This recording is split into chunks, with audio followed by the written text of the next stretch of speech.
Welcome, everyone, to First But Not the Last, a discussion with Queens District Attorney Melinda Katz and NYPD Chief of Patrol Juanita Holmes, presented by the Center for the Women of New York. I'm Victoria Pilati, President of the Center for the Women of New York, and am joined tonight by CWNY's Vice Presidents Cecilia Venosta-Weigel, Malini Shah, and Randy Melman.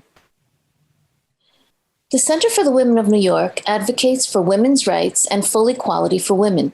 CWNY empowers women to reach their full potential by offering services that provide the skills, information, and support they need to address economic, emotional, and legal challenges.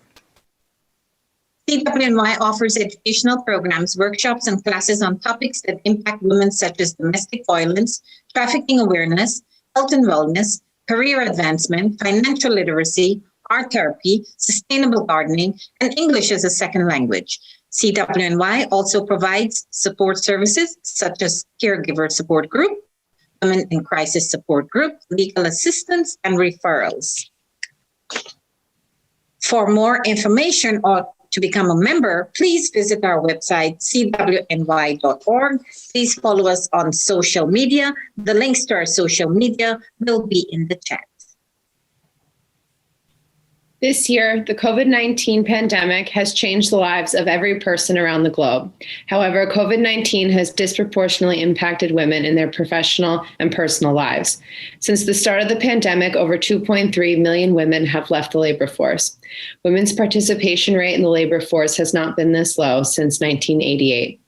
During the height of the pandemic, over 12 million women were unemployed, which completely erased the job gains made by women in the last decade. While the overall unemployment rate has dropped, women of color remain the hardest hit by the job crisis. As of August 2020, 1 in 8 Black women and 1 in 10 Latinas remain unemployed. Of course, employment is not the only difficulty faced by women due to COVID-19. The pandemic and the extensive lockdowns it caused have created general distress impacting the physical and mental health of women worldwide. Given the vast needs of women due to the pandemic, in 2021, CWNY's focus will be women's health and well-being, both physical and mental, and women's financial independence. Given the challenges women face this year, celebrating Women's History Month is more important now than ever. CWNY chose First But Not the Last as our Women's History Month theme to inspire hope during difficult times. All month long, CWNY will be celebrating history making women who have helped put cracks in the glass ceiling.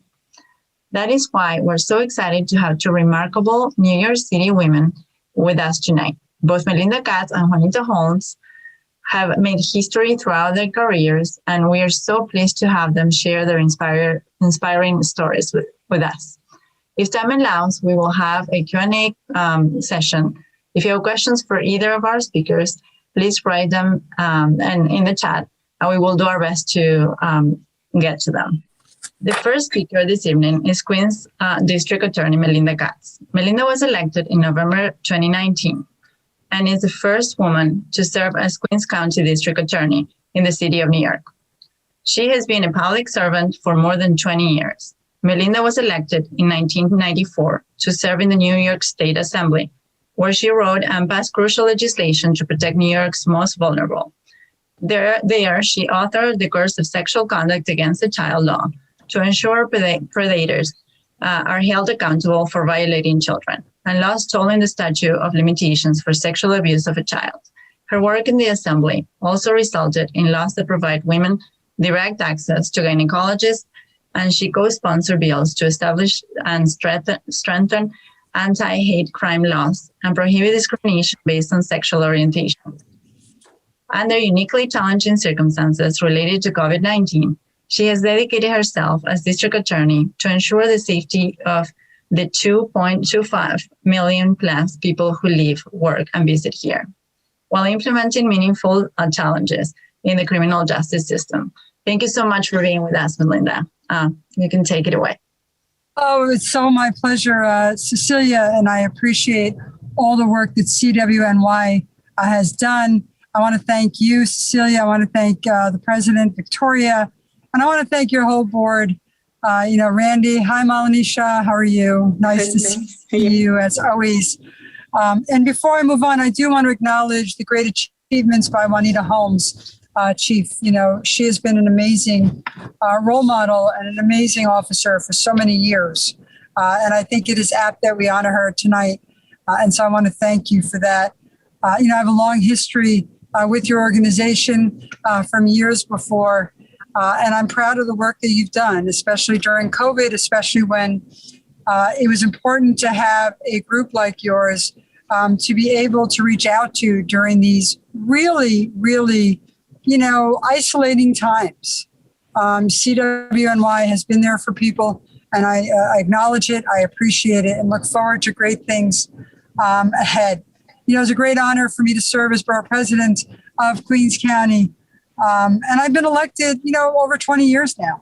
And as the first woman to serve as Queens District Attorney, I'm grateful for the influence of other women who were firsts as elected officials, right? We had Shirley Chisholm and Geraldine Ferraro, my neighbor, the first female vice presidential and nationwide candidates.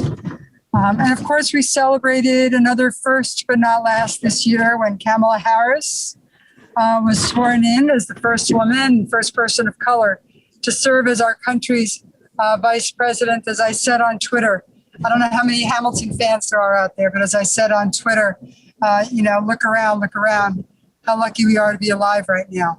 And I think Geraldine Ferraro was looking and smiling really down on that day that Kamala Harris was sworn in. As women are still achieving firsts, and they deserve celebration, even as many women are still trying to catch up and bridge the gender gap. Equal Pay Day is on March 24th. That marks how far into the year women must work to earn what men earned the previous year. That's an amazing calculation. Equal Pay Day, just so everybody understands what that means, on March 24th, that's how long a woman, on average, has to work in order for the make up for what the man made the year before in this country. But this year has been especially hard on women everywhere, including in the workplace. According to the New York State Department of Labor figures, the unemployment rate for New York City, including Queens, was around 12% in December 2020, nearly triple what it was in 2019. Economists are referring to this downturn as a she-cession because women were among the first to lose work when coronavirus shut down our economy and will likely be among the last to recover the losses afterwards. During my first year serving as the first female district attorney, I have to contend with all of the ways that the pandemic and crime have affected women. Since the pandemic began, we've been especially concerned about domestic violence and the underreporting of domestic violence, which is why we created early on in the pandemic a hotline for women to call who either were being abused and wanted to report the abuse or wanted to get services. That phone number, by the way, is 286-4410. You will get an answer 24 hours a day, 718-286-4410. In addition to that, we've created domestic violence initiatives. Our new bureau's human trafficking is now its own bureau. Hate crimes is now its own bureau. Housing and worker protection is now its own bureau. And on the other side of the coin, we're also aware that we have to be more, a little more ingenuitive about alternatives and advocacy. We've established the rehabilitation programs and restorative services bureau, including our diversion and alternative sentence unit and our crime victims advocate programs. We've also created these vital partnerships in the community and crisis management groups and workforce development and drug rehabilitation and mental health awareness. And we've done all this, by the way, throughout a worldwide pandemic, which is really amazing. As the first woman to serve as district attorney, and by the way, I like to take, I'm here speaking to you, but I have 750 people who work in the DA's office. I see some of them on the call today. I see Angela Albertus, who is my executive over, criminal court. Colleen Babb is on this, who is the executive over community engagement. Kathleen Williams runs community outreach. So there's a lot of great people who have made sure that this office succeeds. Anyway, as the first woman to serve as DA, it's important that our current professional staff, it's nearly 57% women, and that our fall 2020 class, 2 out of 3 were women. And so it's been an amazing year. On a personal note, if I can, because I know so many of you on this Zoom so well personally, I'm going to leave my professional hat aside. I am a mother of 2. I have a 10-year-old now and a 12-year-old, believe it or not. Bar mitzvah's coming up. And it is amazing to me that we've reached these milestones. I have, like many other women and parents, men too, have worked with their children through this home learning and this blended learning while holding down a job, while making sure that our families are safe, while taking care of our parents and our grandparents, while making sure everything in the family and at work is going well. It has been some year.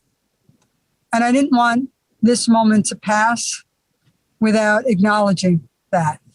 You know, I have a staff of 750 people, and every day I acknowledge and marvel at the idea of the work they're doing surrounded and encompassed in this pandemic that we're all living in. So to you and to your organization, thank you very much for the work you're doing. It is my wish, final note, that next year at this time, we are all celebrating Women's History Month together in the same room, being able to truly be that partnership that we all have gotten used to. It will come back. So we look forward to that for next year. Happy Women's History Month. Cheers to that, Melinda. And thank you so much for all the support that we would not have that sanctuary that our founder dreamed with without your help. So thank you for helping us and so many, causes that help women. We really appreciate. My pleasure. And just a shout out to Ann Jarwin. She was one tough lady. And, every time she approached me, I knew I was giving something up. And, that's exactly the type of leader you needed at the time she was there. And she was amazing. We're here to carry on her legacy and help her in the way she wanted and that you do. So thank you so much for being with us and to our audience.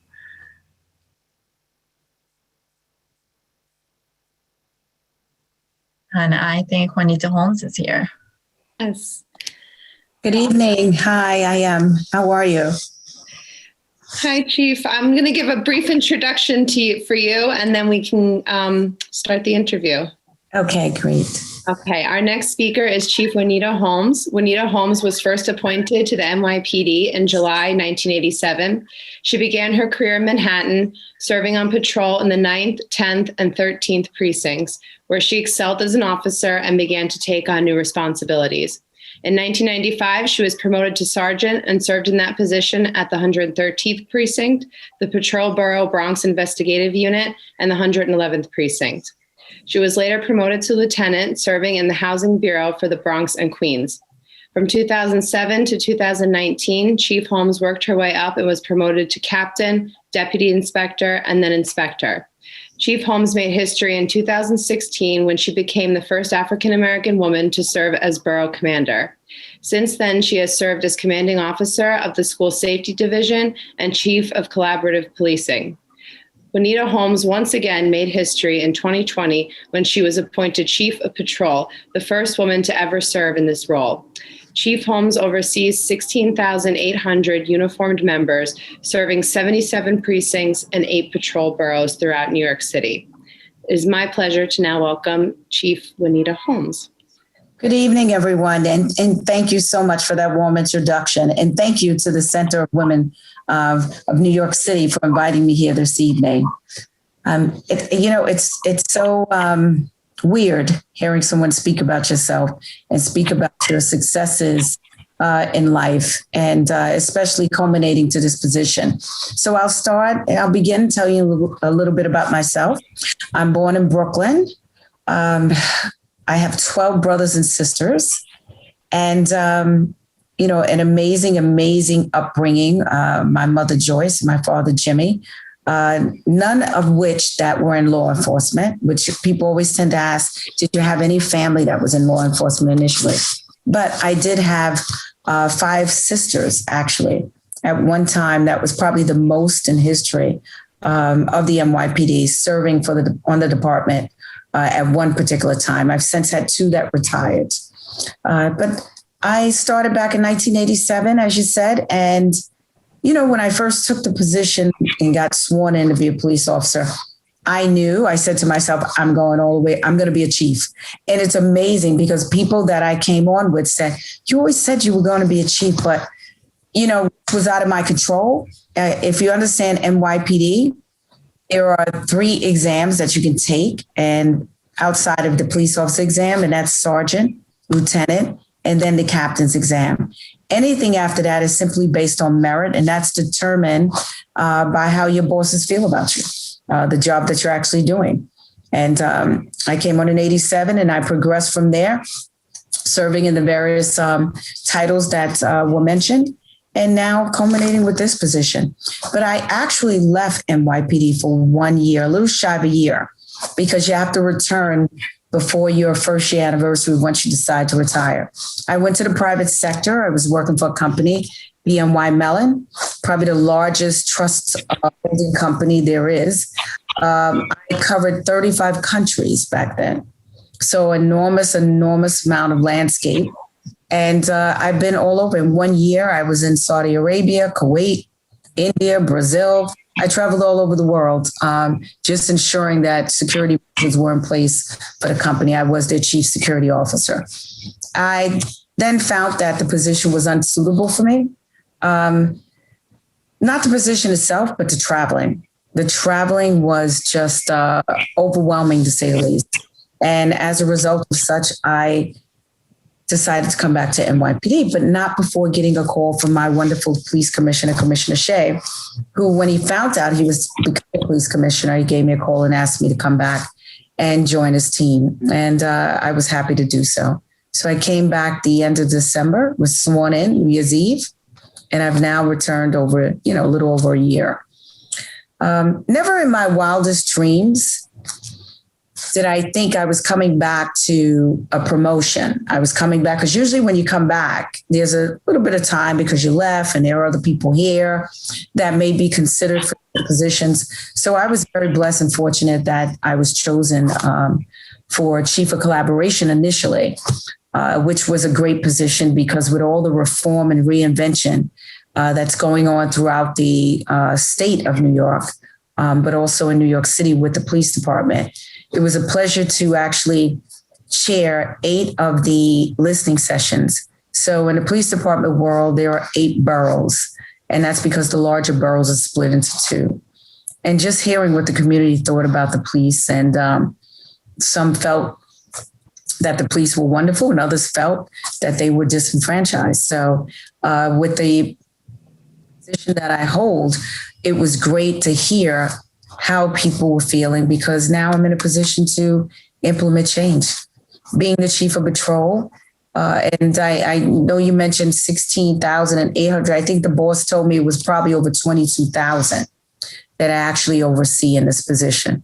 And it's a tremendous assignment, but you get to be a leader. Mentoring is key, and you lead by example. A lot of great men and women in the department, more women than men.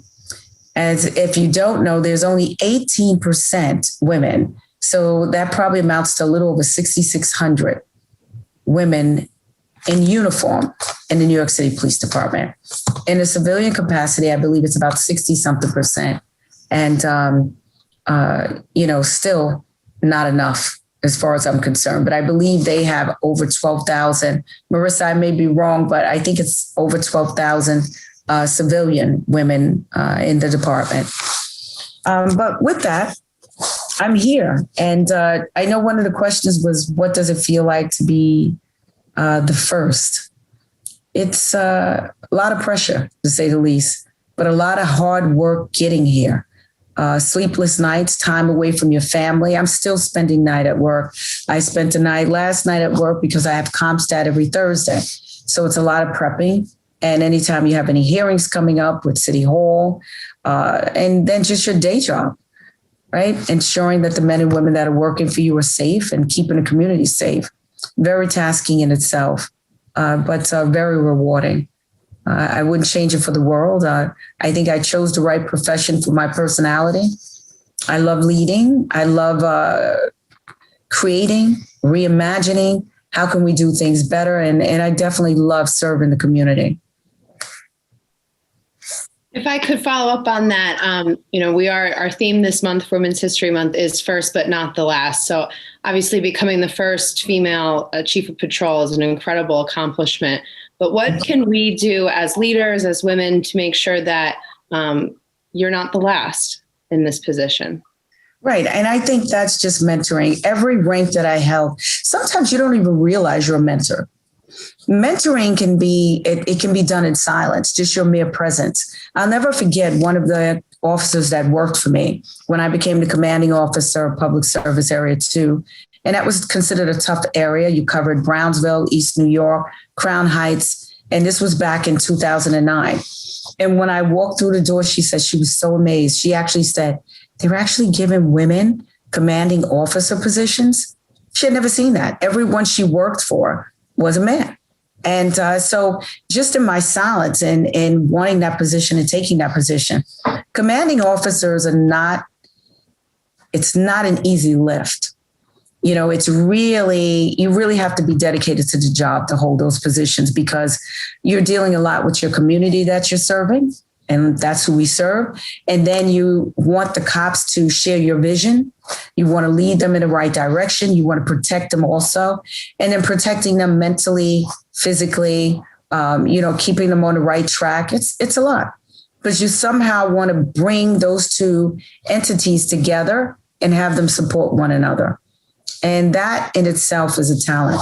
It's definitely not an easy task to do.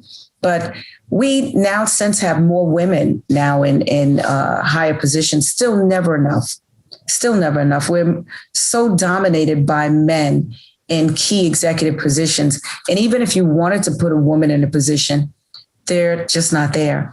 What I'm finding is that a lot of the women stop at the rank of lieutenant. And lieutenant is a great rank. It allows them to be flexible, but allows them to go home to their family. We know a lot of women are the primary caregivers of the children. Some are single parents. And I remember a conference probably about 3-4 years ago. And I asked that very question. And I think it was Spike Lee's wife, actually, who was our host at that particular conference. And I asked a question of her. I said, why did you decide to put your career on hold? Because she's a lawyer, and allow Spike to continue in his position. And it wasn't because of the children. She said it's because he made more money. So it made a little sense. But I asked that question a lot of times to a lot of the women that work on a job, and they decide to stop at a certain point. So I'm very understanding and sensitive, to the fact that I want to raise my children. I raised my children. I came on the job. My daughter was 5 months old. She's now 34. My daughter's 34. My son's 29. He actually was a tech head, and he taught for IBM, Apple, took a serious pay cut and became a police officer a little over 5 years ago. And it's his calling. He's very happy doing what he does, loves serving the community, but loves working with the young people. And I think that's the biggest thing, just ensuring that you're mentoring and encouraging people, but also leading by example, showing that it can be done. Are there any people who stand out to you in your career that were mentors or supporters that helped you get to this point? So, yes, I remember the first female inspector that I saw.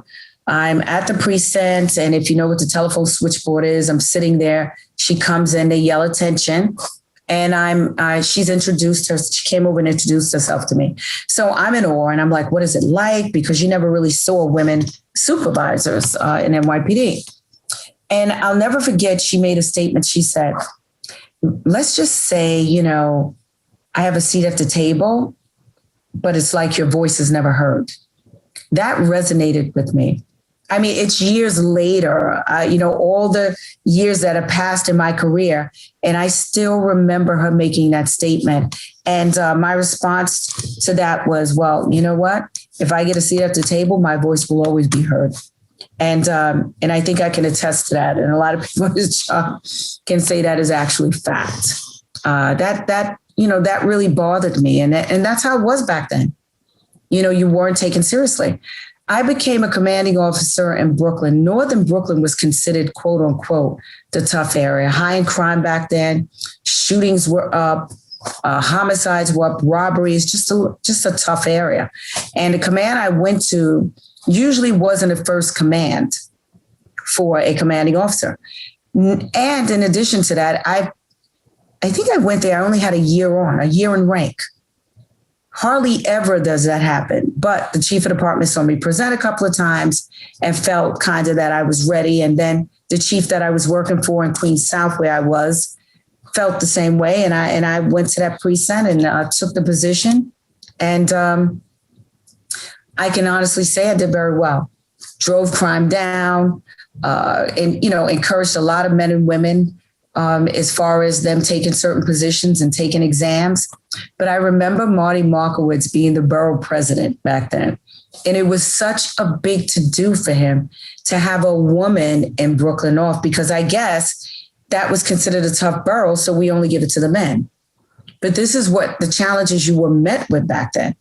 It was like for women to please, maybe you need a slower command, not so high in crime.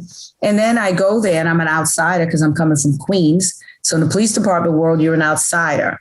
I wasn't in Brooklyn working initially, and I'm coming from Queens. And I remember going to the borough and, good morning, hello, and no one responding back. It's okay with me, But I remember that, and it was because they felt a kind of way that, someone from their borough should have gotten that position.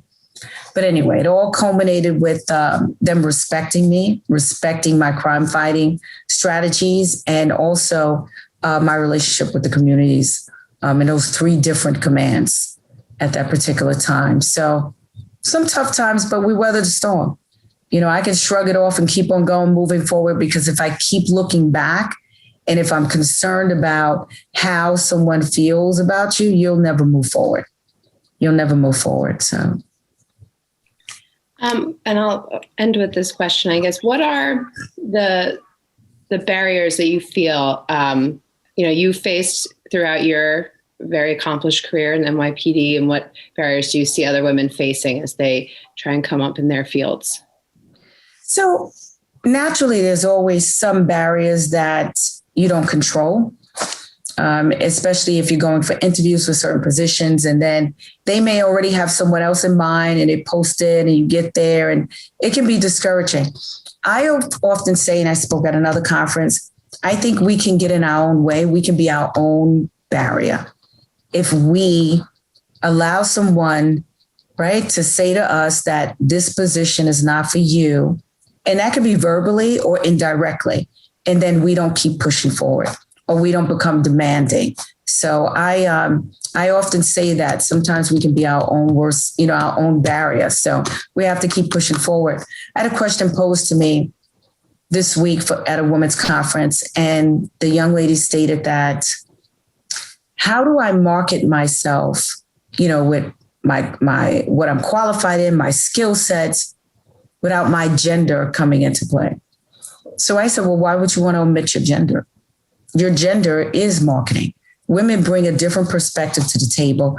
We bring a different perspective to policing. And we have numerous police commissioners that always would state that publicly. Commissioner Bratton is one that I remember quite vividly. And he spoke about that. We're more likely to de-escalate when men are driven by adrenaline, so they're more likely to react in a different type of way. We're more likely to mentor. Right. And that just comes from our skill set as being a sister, a wife, a mother. We just bring different skill sets to the table just naturally. So, I remember saying that to her.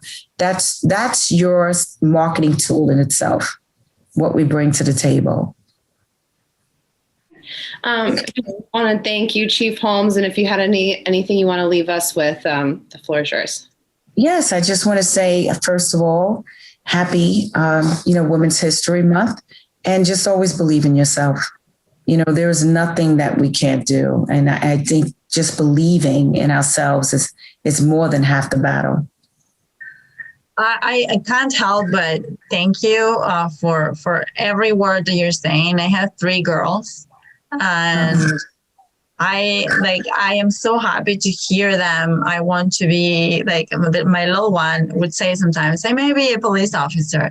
And when I was little, no girls would say that because they didn't have a role model. And now they see women like you that inspire them to want to be many different jobs, many different people that we didn't have the opportunity maybe to think about because we didn't see role models like you. So I am super thankful for every single word you said, and our audiences as well. Thank you so much. And there's one more thing that you made me think about, and I feel that it's not you don't always feel comfortable talking about, but you are a woman of color.